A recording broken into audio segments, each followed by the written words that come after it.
Волшебна илка на желби е насловен пред новогодишниот хуманитарен настан кој што го организира Црвениот крст, чија цел е поддршка на 160 деца кои што живеат без родителска грижа. Леона Костовска, волонтер од Црвениот крст, ни е наша гостинка која што веќе ја поздравивме и искористивме за одговор на прашањето дали има гужва од Дебармало до центар. Добро утро и добре ни дојде.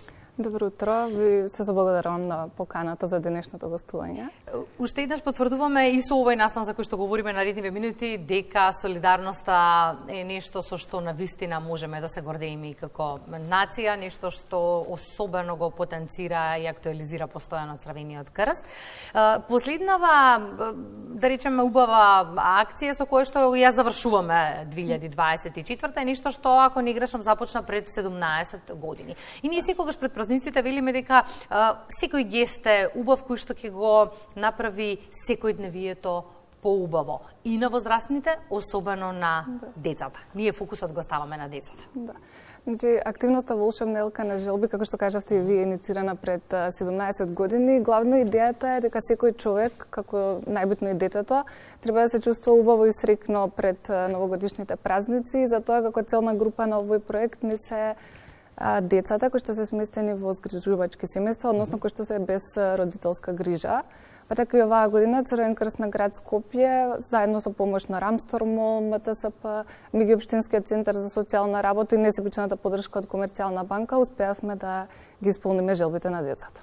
До вчера граѓаните имаа можност да се вклучат и дадат поддршка за децата без родители. Колку желби ќе исполните годинава? Оваа година имаме 160 желби од децата во згрижувачки семејства и во главно целиот настан течеше така што на почетокот нивните желби се запишаа на лампиони, кои што лампиони подоцна се ставија на елката во Рамстормол. И ние ги потикнавме сите хумани граѓани, компании, институции и слично да дојдат да си одберат лампион и да помогнат во остварување на тие искрени детски желби.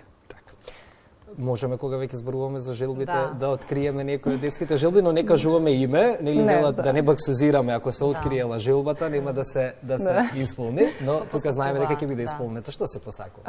Оваа година најмногу имавме играчки од едукативен карактер, книги, училишен прибор, ранец, топки, облека за некои и слично. Сигурно е убаво да се работи на ваков настан. Од една страна преголема емпатија, споделуваме сите заедно. Каква е бројката на волонтери кои што се вклучуваат на овие работи и настани кои што ги организирате? Каков е интересот?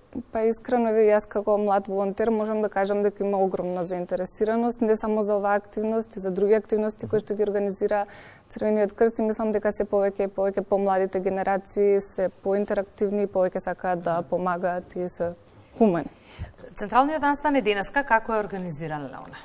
Централниот настан денеска е на забавен начин, со новогодишна представа организиран во Рамстормол од 11 часот, каде што сите деца првично ќе се забавуваат, а потоа ќе им бидат дадени нивните подароци и ќе им се остварат нивните новогодишни желби. Смеам да прашам колку години имаш? Јас 23. Колку време веќе волонтер? Јас веќе 8 години, точно. Ме интересира само да привршиме со инспирацијата. Што те поттикна? Како дојде до... Јас навистина се восхитувам на вашата работа, посебно кога ќе видам млади волонтери.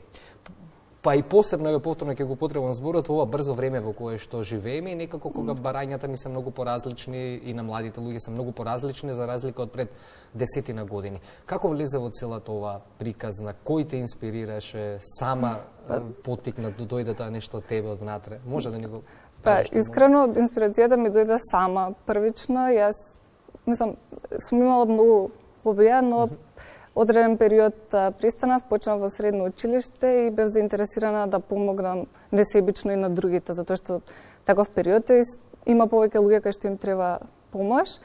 И така решив и да останам. Многу бев заинтересирана во сите активности што ги има Црвениот крст и се пронајдов, на некој начин се пронајдов. А од семејството имаше некој претходно што нешто ова слично го има правено или си... Не, во исто време со сестра ми. Па многу беа задоволни и мајка ми и татко ми, сепак Леуна, чисто знаеме да кажеме дека на тема хуманост не каскаме колку и во сурово секојдневие да живееме, колку и да нагази истото, сепак кога станува збор за ваков концепт на настани како овој за кој што говориме, секогаш сме тука сите на едно место кога е потребно. Се потврдува ли тоа и кај вас во пракса? Каков е лично вашиот впечаток? Ова е нашето искуствено низ емисиите. Да.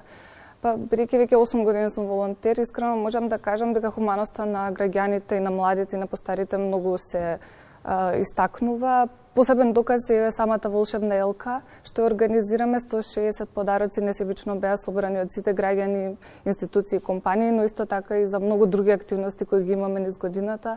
Секогаш имало голем интерес и сите помагаат. Мислам. А сигурно секогаш и потребата и повеќе волонтери е добре дојдена. Па, да, ајде да секогаш, ги поканиме твоите врсници кои што не гледаат помладите луѓе, повозрастните, да ви се вклучат во овие акции. Да, слободно кој е заинтересиран и кој сака да помогне, нека дојде во просториите на Црвен крст и ќе го примиме со отворени раце. Така. Да ги споделиме уште еднаш деталите за крај. Да. И да ги поканиме нашите гледачи кои што сакаат да дојдат секако. Може, значи настанот се одвива во Рамстор мол од 11 часот и кој сака слободно може да дојде да го посети настанот. Успешна година и за Црвениот крст, успешна, убава хуманитарна акција го завршуваме се ова што како концепт го имавме за 2024-та. Мене ми станува само да ви ја честитам новата година, а знам дека во 2025-та ќе има многу поводи за следни средби.